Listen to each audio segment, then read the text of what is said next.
백신에 대한 자국 우선주의 영향으로 코백스 퍼실리티를 통한 아스트라제네카 백신 도입 일정이 늦춰지게 됐습니다. 오늘부터 유흥시설에 출입하는 사람은 QR코드 기반의 전자 출입 명부를 의무적으로 작성해야 합니다. 한영익 해설위원과 함께 짚어보겠습니다. 어서 오세요.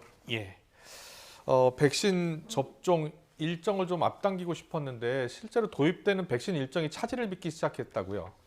네, 오늘 이제 2분기 백신 도입 일정을 좀 더 구체적으로 발표했는데요. 예. 현재 확정된 것은 화이자 백신하고 아스트라제네카 백신이고, 화이자 백신은 월별 도입 일정이 좀 더 구체화됐습니다. 그래서 예. 4월에는 100만 회분, 5월에는 175만 회분, 6월에는 325만 회분. 요거는 원래 도입되기로 했던 물량이고요. 예. 그다음에 이제 아스트라제네카 백신인데 네네. 두 가지 형태가 있습니다. 하나는 개별 협상을 통해서 들여오는 건데 개별 계약입니다.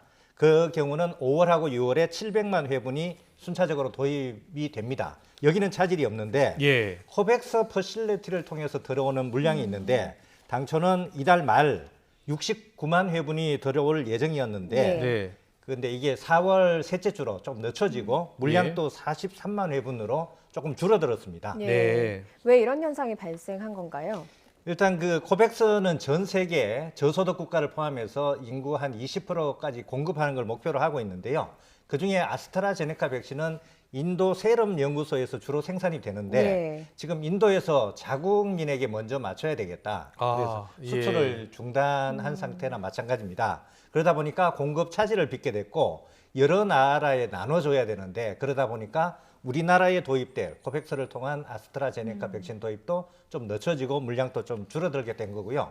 지금 백신 수급은 이 코박스 아스트라제네카만이 아니고 지금 전반적으로 좀 수급이 어려운데 예. 지금 미국은 전 세계 백신의 한 27% 생산합니다. 네. 그렇지만 아직 수출을 전혀 안 하고 있고요. 아. 바이든 행정부는 취임 이후에 그 100일 동안에 1억 회분을 접종하겠다 그랬는데 사실 이미 1억 회분 접종을 하고 목표를 다시 2배로 올려서 2억 회분 접종하겠다 이렇게 하다 보니까 수출 물량을 기대하기가 더 어려워져 있고요.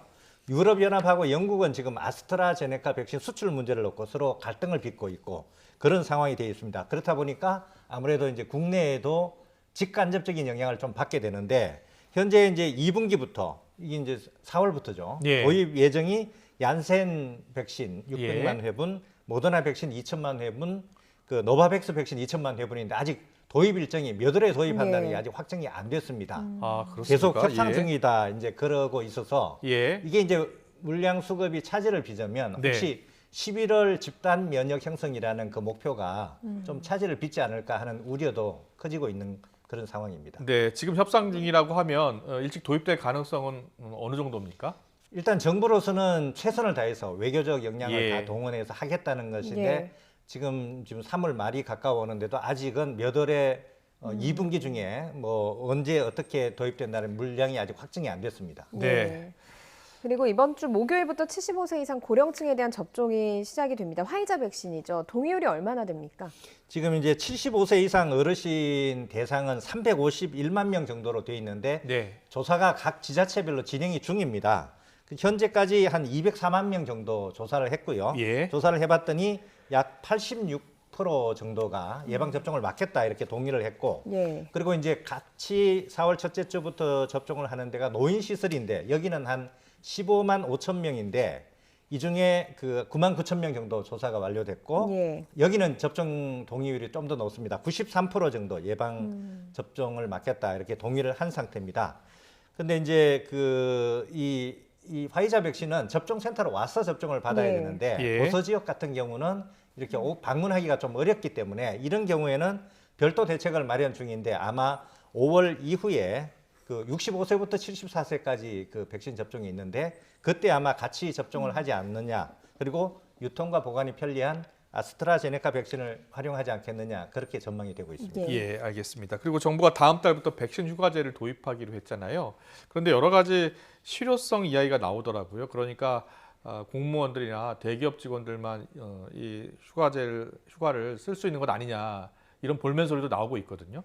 이게 이제 4월부터 백신 휴가 도입을 하는데 의무화는 아니고 권고로 이제 결론이 그렇군요. 났습니다. 예. 그래서 백신 접종을 맞고 이상 반응이 나타날 경우에 접종 받은 다음 날 하루 의사소견서 없어도 되고요. 예. 접종을 맞은 사람이 신청하면 휴가를 받을 수 있고 그리고 이상 반응이 계속되면 하루 더 추가해서 예. 최대 이틀 이렇게 휴가를 갈 수 있도록 그렇게 이제 정부가 권고를 하는 그런 형태인데 예.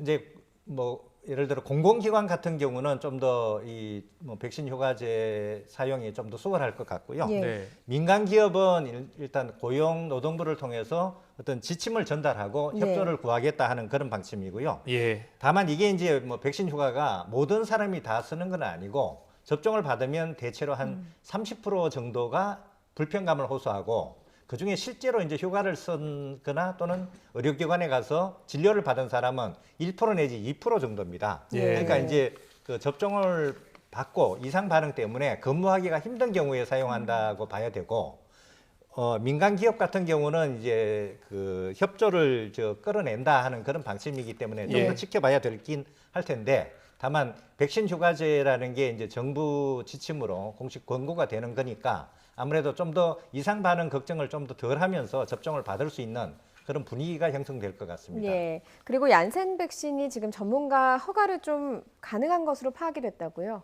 네, 지금 1차 전문가 심의 단계에서 허가 가능하다 이렇게 결론이 나왔고요. 그 약 4만 3천 명 대상 임상 시험에서 예방 효과가 66% 넘고 중증으로 가는 걸 막아주는 거는 76%를 넘는 걸로 그렇게 나왔습니다. 예. 예. 안전성에도 특별한 문제는 없는 걸로 되고 이 얀센 백신은 한 번만 접종을 받아도 예. 되고요. 이 보관이 굉장히 용이한데 일단 냉동 온도 영하 20도에서는 2년 이렇게 보관이 되고 영상 2도에서 8도 그러니까 냉장 온도에서는 3개월 정도 보관이 가능해서 굉장히 예. 유리한 점이 있고요. 국내에는 600만 명분 도입하기로 계약이 돼 있는 상태입니다. 예. 네, 알겠습니다. 알겠습니다. 아무쪼록 백신 도입 차질 없게 이렇게 우리 나라로 제때 들어왔으면 좋겠습니다. 지금까지 한용기 해설위원과 함께했습니다. 잘 듣습니다. 고맙습니다.